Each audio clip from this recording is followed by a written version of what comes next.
Arloji itu jatuh. Meskipun dia menangkapnya tepat waktu, bagian yang terkena cahaya menjadi tua. Foto pacarnya cepat busuk. Pria itu menekan tuas kendali mesin waktu. Hanya dalam sekejap mata, waktu berlalu dengan kecepatan yang luar biasa. Dia keluar dari waktu. Dia melihat pergantian siang dan malam serta 4 musim yang silih berganti. Dia melihat laboratoriumnya diubah menjadi pabrik mobil. Industri otomotif berkembang pesat. Rok menjadi lebih pendek seiring berjalannya waktu. Pencakar langit terus meningkat. Pesawat diperbarui. Peradaban dunia dari era industri telah memasuki abad ke-21. Saat ini, umat manusia meninggalkan bumi untuk meluncurkan satelit. Tapi juga membangun koloni di bulan. David akhirnya menghentikan mesin waktu. Waktu berhenti pada tahun 2030. Melihat kota masa depan yang aneh di depan matanya, David tidak bingung. Karena dia ingin mendapat jawaban. Sebuah jawaban yang tidak dimiliki oleh zamannya. Natal 1895, hari itu seharusnya menjadi hari di mana David melamar kekasihnya. Tapi perampok merusak romansa. Untuk melindungi pacarnya agar tidak terluka, David memberikan seluruh uangnya untuk menghindari bencana. Namun dia tidak menyadari kalau pacarnya diam-diam menyembunyikan cincin itu. Namun, para perampok itu marah. Saat adu mulut, senjata para perampok secara tidak sengaja ditembakkan. Pacarnya terjatuh dalam genangan darah. Memegang tubuh pacarnya, David tidak bisa menerima kenyataan kejam ini. Maka sejak hari itu, ia menjadi ilmuwan terkemuka pada zaman ini. Dia menaruh seluruh perhatiannya ke laboratorium.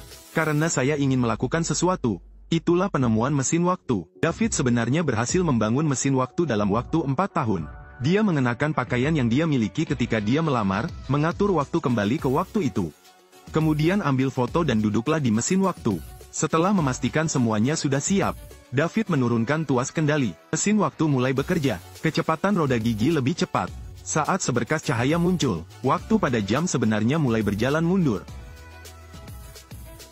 Ketika dia membuka matanya lagi, David kembali pada malam dia melamar pacarnya. Dia memeluk kekasihnya yang hilang dan menemukannya kembali. Padahal dia sangat emosional. Namun hal yang mendesak adalah meninggalkan tempat berbahaya ini. Jadi dia membawa pacarnya naik kereta kuda ke lingkungan yang sibuk. Tampaknya aman, namun David tidak menyangka hal itu. Saat Anda membeli karangan bunga segar, sebuah kereta kuda kembali merenggut nyawa pacarnya. Tapi yang lebih menyedihkan, tidak peduli berapa kali dia kembali ke masa lalu, pacarnya selalu mati di depan matanya. David akhirnya menyadari bahwa dia tidak bisa mengubah sejarah. Tapi dia tidak menyerah. Jika kamu tidak bisa menyelamatkan pacarmu, maka kamu akan mengatasi masa depan. David duduk di mesin waktu lagi. Tapi ini tidak seperti kembali ke masa lalu. Kali ini di bawah perlindungan sekolah. Ia menyaksikan pesatnya perkembangan peradaban. Dan akhirnya berhenti pada tahun 2030. Untuk mempelajari perjalanan waktu, David pergi ke museum 100 tahun kemudian. Di sini dia bertemu dengan kepala pelayan AI yang cerdas di museum. Yang membuat David bahagia adalah ini. Basis data AI terhubung ke semua data di bumi. Artinya dia mengetahui segala ilmu. Perjalanan waktu, itu benar. Mencari novel fiksi ilmiah. Tidak, aku ingin bertanya kenapa masa lalu tidak bisa diubah? Karena manusia tidak bisa kembali ke masa lalu. Kata-kata kepala pelayan itu seperti seember air dingin yang dituangkan ke kepala David. Hasilnya tidak peduli apa yang diminta David. Basis data juga tidak memiliki informasi apapun tentang perjalanan waktu. David menilai era ini belum cukup berkembang. Jadi dia bersiap untuk melakukan perjalanan 100 tahun lagi. Namun gempa susulan yang dahsyat tiba-tiba muncul. Menyebabkan David mematikan mesin waktu. Dan waktu berhenti tepat pada tahun 2037.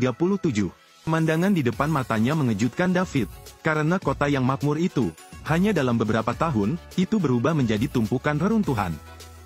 Saat ini, beberapa patroli polisi menemukan David. Mereka akan menangkapnya. Saat David hendak melawan, dia melihat pemandangan mengerikan di atas kepalanya.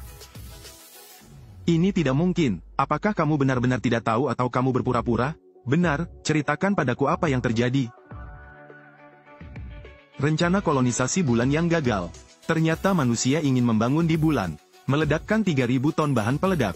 Bulan telah meledak. Saat gravitasi bulan hilang, bencana alam terjadi terus-menerus. Semua yang selamat bersembunyi di tempat perlindungan bawah tanah. Dan David berlari kembali ke mesin waktu. Namun begitu dia menarik tuas kendali, terjadi gempa susulan. Menyebabkan kepala David terbentur dan pingsan. Namun mesin waktu masih berjalan. Mesin bekerja dengan kuat. Waktu berlalu dengan kecepatan yang jauh melampaui kecepatan cahaya. Dunia telah berubah menjadi kehancuran pasca apokaliptik.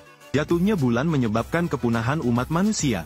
Namun waktu terus berlalu, beberapa ratus tahun, beberapa ribu tahun, hingga ratusan ribu tahun telah berlalu.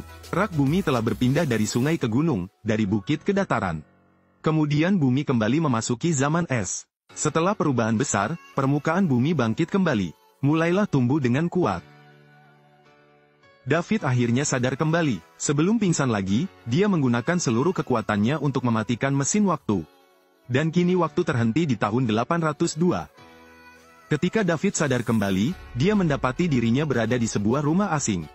Begitu dia keluar dari kamar, dia terpana dengan pemandangan di depannya. Karena dia berdiri di atas tebing. Di atas tebing itu banyak terdapat rumah-rumah kayu dengan bentuk yang aneh. Orang-orang bergerak di ketinggian menggunakan tangga tali dan kabel. Ini adalah komunitas yang berkembang. Di luar dugaan, setelah 800.000 tahun, umat manusia belum juga punah. Namun masih berkembang ke level ini. Seorang anak laki-laki di suku tersebut mengetahui bahwa David telah sadar kembali. Anggota suku di sekitarnya berkumpul. Namun David tidak mengerti apa yang mereka katakan. Seorang wanita bernama Mara mengerti apa yang dia katakan. Dia menyelamatkan David kembali ke sukunya. Sekarang kamu harus memberitahuku dari mana asalmu. Sejujurnya, aku penduduk bumi. Saya bukan orang pada zaman ini. Saya menemukan mesin yang memungkinkan saya bergerak bebas dalam ruang dan waktu. Aku datang dari masa lalu. Tapi kata-kata ini tidak bisa diterima. Jadi dengan terjemahan Mara, David menjadi penghuni tebing dan terjatuh. Ini menghilangkan kekhawatiran mereka terhadapnya. Saat malam tiba, rumah-rumah di atas tebing menyala. David untuk sementara tinggal di rumah Mara dan dia menatap ke langit. Bulan masih menggantung di langit berbintang. Di bawah cahaya langit berbintang ada keindahan tersendiri. David mengagumi kemampuan bumi yang luar biasa untuk memulihkan dirinya sendiri. Pada siang hari, Mara membawa David ke peninggalan 800.000 tahun lalu. Dia belajar sendiri bahasa Inggris dari sini. Namun David mengakui peninggalan ini, karena merupakan museum tahun 2030. Mara membawanya ke peternakan suku. Masyarakat di sini menggunakan tenaga angin untuk bekerja dan produksi. Di permukaan, pemandangan itu sibuk dan damai. Namun saat ini, auman binatang terdengar. David berlari, namun sosok yang tidak diketahui asal-usulnya muncul. Warga suku tersebut langsung panik dan melarikan diri. Karena bumi tidak hanya dihuni oleh manusia, makhluk karnivora yang menakutkan juga telah berevolusi.